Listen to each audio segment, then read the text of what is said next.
Well, welcome. My name is Mike Wendell. I'm the director here at the James H. Andrew Railroad Museum. And we're on our, let's see, we started this in 2013 with speakers. And so now we're already 2024. So we've been doing this for quite a while now. We have, I'll start with the other speakers first of all. We've got Doug Nebbe next month talking about the Mangona line.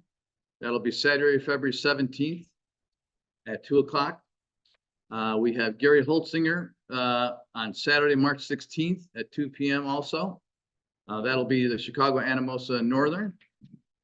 And then we finish up the year with Don Huffsummer, National Railroad author, who's going to talk about puddle jumpers, what he calls our puddle jumpers, which are gas electrics or otherwise known as doodle bugs. And that's Saturday, April 6th at 2 p.m. And so those are the last ones that we got coming up. And then, of course, today we have Eric, and he's going to start right now with the Iowa Traction Railway. Thanks, Mike, for the electronic help and for the invitation to be here today to talk about a little-known railroad that's kind of a favorite of mine, the Iowa Traction Railway. What's little, orange, and 127 years old? If you travel between Clear Lake, Iowa and Mason City, Iowa, you'll find the answer. The answer is about 10 miles of track, 4 strange little locomotives, and lots of historic railroading. It's called the Iowa Traction Railway. It's been in business since 1897. And it's been strictly in North Iowa. Today, the Iowa Traction Railroad is the oldest continuously operating electric railroad in the United States. Now, if you'd like to see it in operation, like this guy did, I was out taking pictures and car swerved off the road and this guy jumped out and started taking pictures too. But if you'd like to do this like this guy's doing, it couldn't be any simpler. Head north on I-35, take the first Clear Lake exit and go east on 4th Street. I know it says 4th Street South, but you're going to go east on 4th Avenue South. The locals call this the back road. When you get to Saratoga County, you'll want to take 255th Street. And when you finally get to Mason City, you want to get on 19th Street. What makes this simple, I said it's a simple trip. What makes it simple is the entire trip is on the same 2-lane highway. Why it doesn't have just one name, I have no idea. Even better, the 2-lane parallels the Iowa Traction Railway, making it even easier if you want to be a rail fan, because you can just drive alongside of it. If you go to see it in operation, and it's just 5 days a week, it's a working railroad, remember that this is not a tourist railroad or a museum.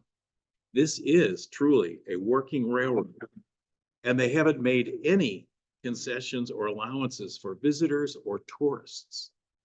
So if you go, you can see why the railroad running alongside the 2-lane is a big help to rail fans.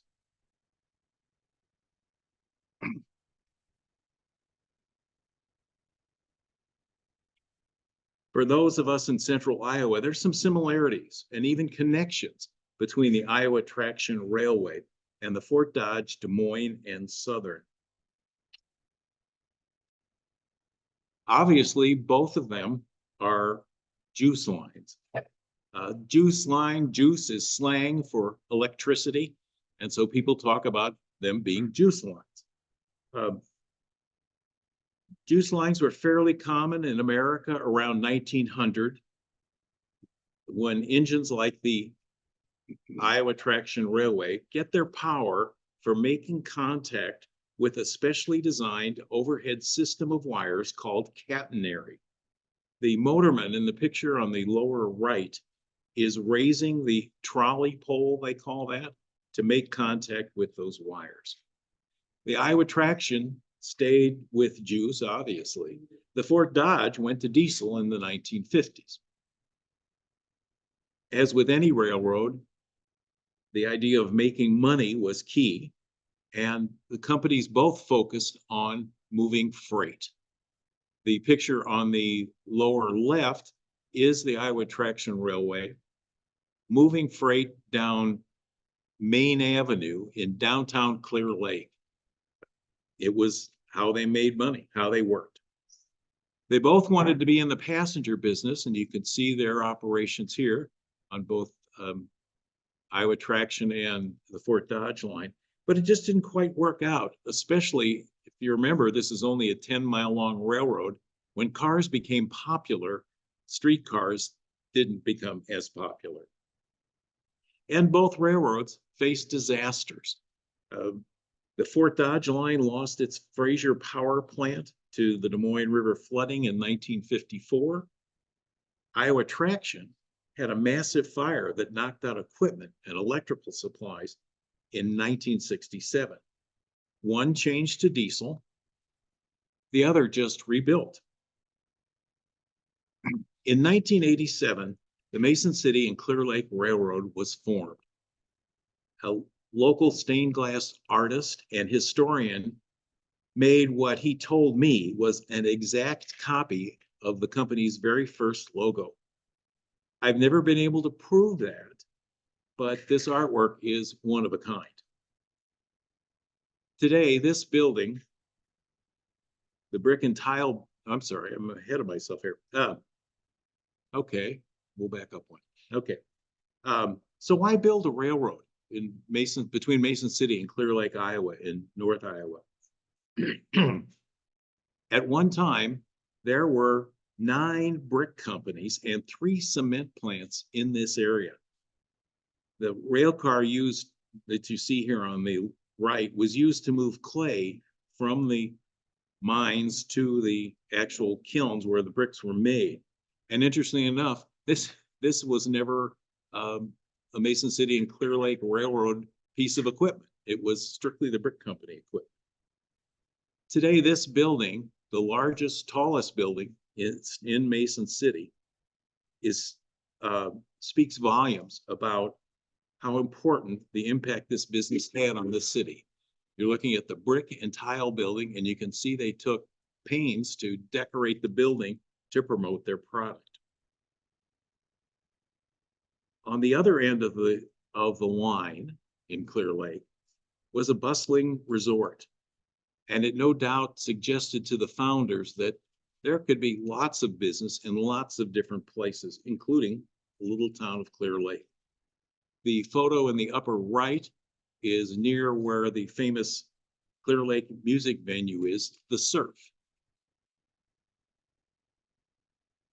At a time when, from the beginning, it was always about freight. In the early days, before refrigeration, Clear Lake ice, hand cut by men with those large saws, was shipped to distant cities throughout Iowa and beyond. In 1929, the railroad bought the brickyards, which probably seems kind of strange, but it worked out just great because it helped the railroad get through the Great Depression.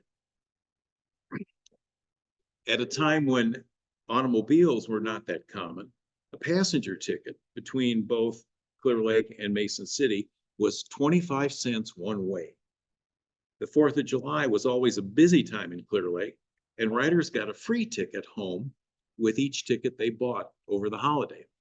This is a photo of the depot in downtown Clear Lake. The Clear Lake Limited, a special trolley car built in 1917, was used to host excursions. Concerns, this may sound familiar, but concerns about insurance ultimately ended its run. but it's still around. It still exists on the railroad and rarely gets used anymore, but occasionally you can catch it out on the line. Passenger service ended in 1937. This is a view inside the coach. And it ended in 1937, replaced by bus service. That stopped in 1959 with the increase in private automobiles.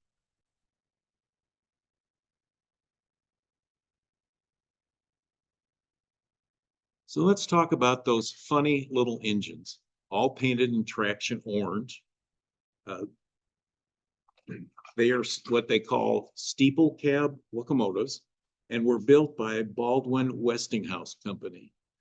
Westinghouse especially provided the electrical components for these engines. Number 50 in the upper top is upper left, was built in 1920 and first used by the Washington and Old Dominion Railroad in Northern Virginia. Number 51, upper right, started life on the Northeast Oklahoma Railroad in 1921. Number 54, lower left, is somewhat local, having been built in 1923 for the Iowa Southern Utilities near Albion. Number 60, lower right, is the oldest, built in 1917 for the Youngstown and Ohio River Railroad. So when I said historic railroading, I think if nothing else, the engines are extremely historic.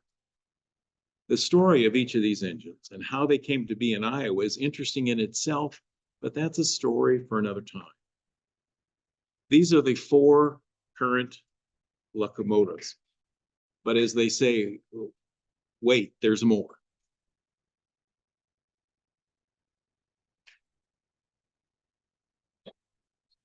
Let's see. Okay. How about engine 53? It would fit nicely with that group that I just showed you. It was built in 1913, and that's its first picture in the upper right. Then it was rebuilt it's the upper left. Upper left is 1913 built. Then it was rebuilt after a wreck in 1927 in the middle. Now that's quite a cosmetic change, I would say, from 1913 to 1927. It eventually came to Iowa and the Charles City Western Railroad in Charles City in 1949 as number 303, and that's its picture in the lower right. It's a one-of-a-kind engine because it was built in the shops, not from plans. They just made it all work. It comes to the Iowa Traction Railroad, upper left photo, you can see it working, and gets a new number, 53, after the 1967 fires when they'd lost an engine.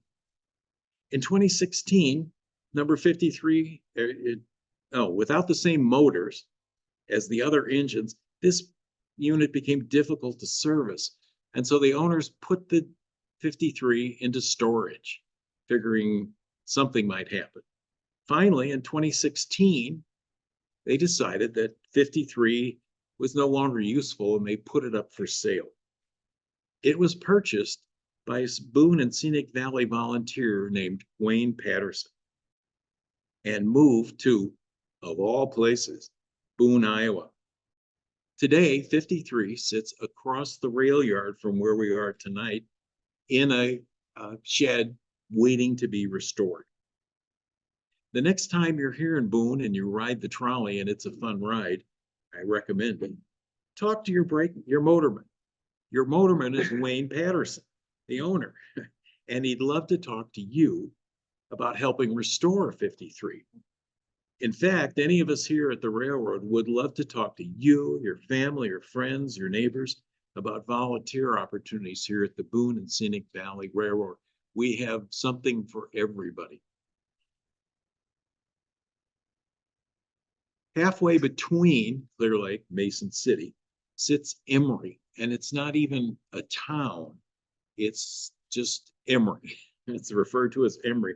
It's always been the center of operations. Originally, the company laid out Traction Park. They thought this would be a great way to keep the railroad running with employee housing, a general store, and a grain elevator.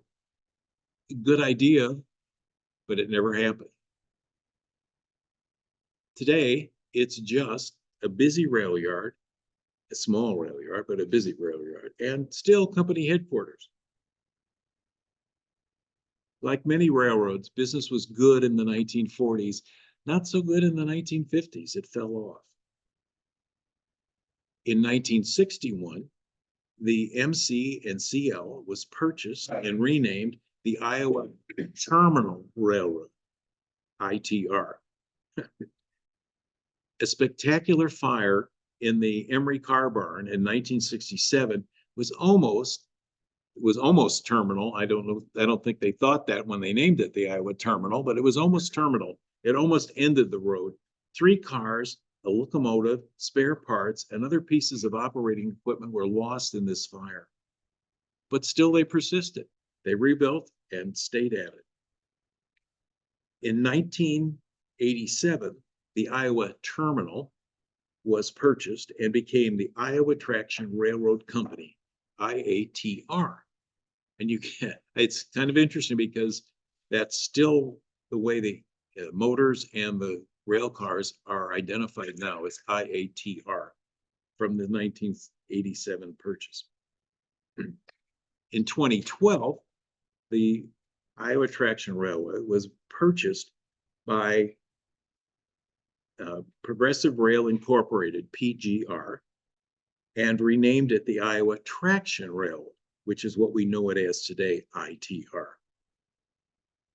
PGR is headquartered in Lakeville, Minnesota, a suburb of the Twin Cities, and is both a short line railroad and an owner of several other railroads in the Midwest, including the Chicago Junction, Iowa Southern, and the Wisconsin Northern, to name but a few. Their philosophy is pretty simple. They offer service larger railroads choose not to do, and while they're always trying to find new customers, and they're going back to try to regain former customers. While there's some local business, most activity is within 3 miles of Emory. The line west to Clear Lake doesn't get used except for car storage and off-harvest season times. But most activity is towards the east and towards Mason City. AGP in Mason City is a good example. They bring in soybeans and ship out the soybean meal and the oil. The railroad keeps an engine near the plant. The railroad keeps an engine near the plant with the overhead power turned off. When crews are called to remove the hoppers, they turn on the overhead power, drive their automobiles to the engine, and take care of business. When they're done, they turn off the power and drive back in their cars to the office. It's a way to hold down costs, and it makes a lot of sense because the shipments in and out of AGP go from these elevators to the transfer point. And so there's no sense in not having the engine there, but it's kind of an interesting way to run a railroad. Interchange loads like this. There are products that go to other shippers are key to the Iowa Traction business. The transfer of these cars are important. And the hub for these interchange cars is an unmarked spot called Clear Lake Junction. It's right off Highway 19th Street in Western Mason City. This is the only time that the railroad crosses the back road. And you can imagine what kind of traffic jam happens when they're pulling a string of hoppers across the highway, but I think the local people are kind of used to it by now, and it's a fun activity when you do get them to see them crossing the historic back road.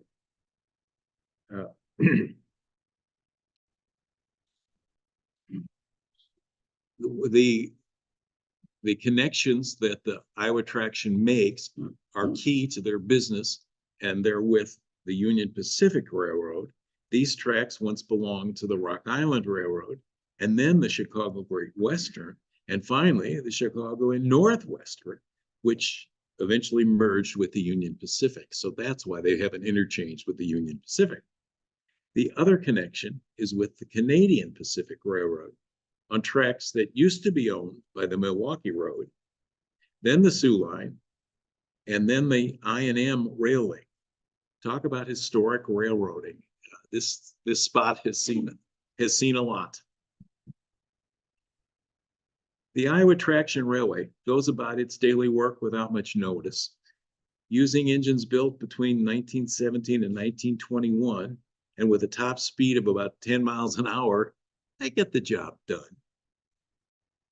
What you're seeing here is the entire fleet and the entire crew. There's a 2-person crew for every engine. That's as big as it gets.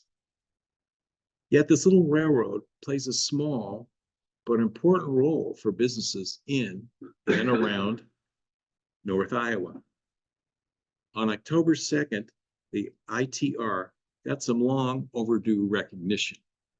This picture and the previous one came from the Globe Gazette, the newspaper in Mason City, and had a big write-up about the October 2nd situation. And there was even a front page story in the Clear Lake newspaper on the award given to the ITR. On October 2nd, it was named an inaugural winner of the Outstanding Railroad Historic Preservation Award for a historically significant preservation project. And I think what makes this even more exciting is the fact that, as is clear, this wasn't saving something for history. This is saving something that had a working future.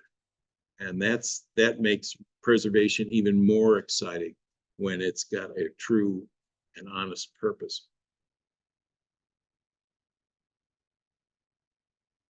The award was a joint effort between the National Railway Historical Society, which is a group actively supporting railroad preservation, Railway Age magazine, and Railway Track and Structures magazine. The first award of its kind ever. It would be easy to compare the ITR to the children's story, The Little Engine That Could. I think I can. But in this case, the Iowa Traction Railway not only could, but it did and continues to do as it has for the last 127 years.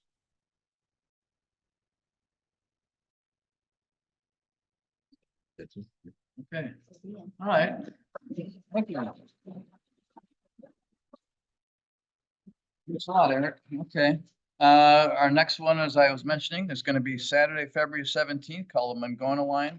That's at 2 o'clock, and that's with Doug Nebby. So I'll be sending out emails to everybody for that. So thanks, and thanks for coming, and feel free to look around the museum while you're here. It looks like we've got a question here. Yes, sir. A comment. Yeah. If you go along that back road, as you get towards the middle part of town where the industries are, if you go look at some of the rail on the web, you can still see Carnegie Steel imprinted on the rail. Yeah. Yeah, they're not quick to lay new rail, are they? So you got Yes, another sir. question? One of your early slides there, you showed a trolley. Their trolley's still running occasionally. Do they run fan events up there once in a while? The simplest answer is no, they don't. Like I said, they're a working railroad. Every rare once in a while, they've done that. 2 years ago, a group of German rail fans came and convinced them to run, and they did. And I do know, I'll let you in on a secret, that NRHS, the National Railway Historical Society, is working on a May event to honor this award that they gave. And they're hopeful that they'll be able to get the trolley out and run it.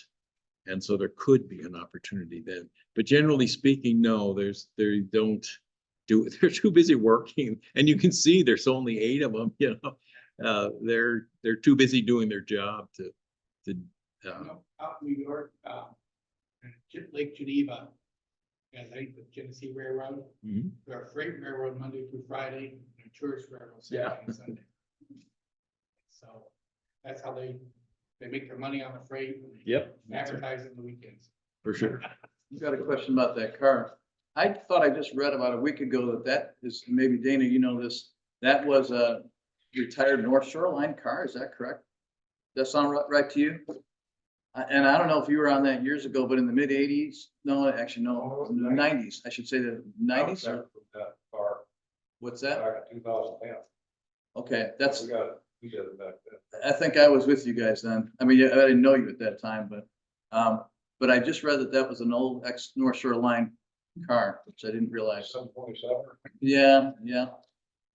There- So, At one time, probably in the 80s, there was a group of fans, I guess, that were trying to preserve the west end of the line, the unused part of the line, to promote rides and that sort of stuff. And they had their own rail car, their own trolley car, if you will.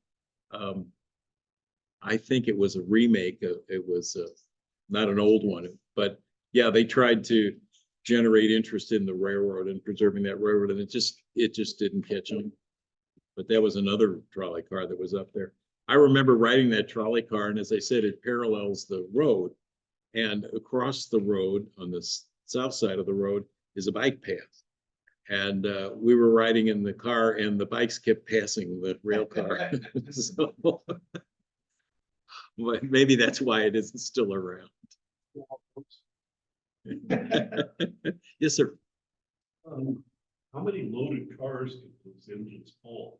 You'd be surprised. They do well. I'm not sure I've ever counted them, but so you're saying 4? more? Yeah, that wouldn't surprise me. I swear I've seen more of it when they do the interchange. Yeah, it's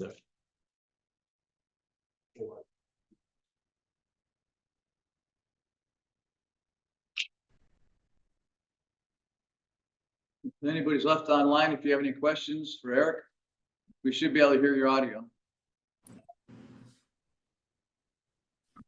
they're asleep. There might be a question.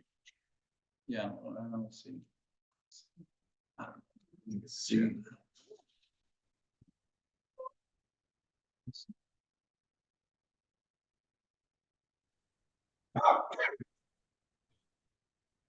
Eric, Mike here. Do you Yeah. know how much tonnage that one of these engines could pull? How many tonnage can because engines like that pull? Anybody know? Yeah. Turn to our expert here. Cars or full cars or whatever? 4 loads. 4 loads. 4 loads, he said.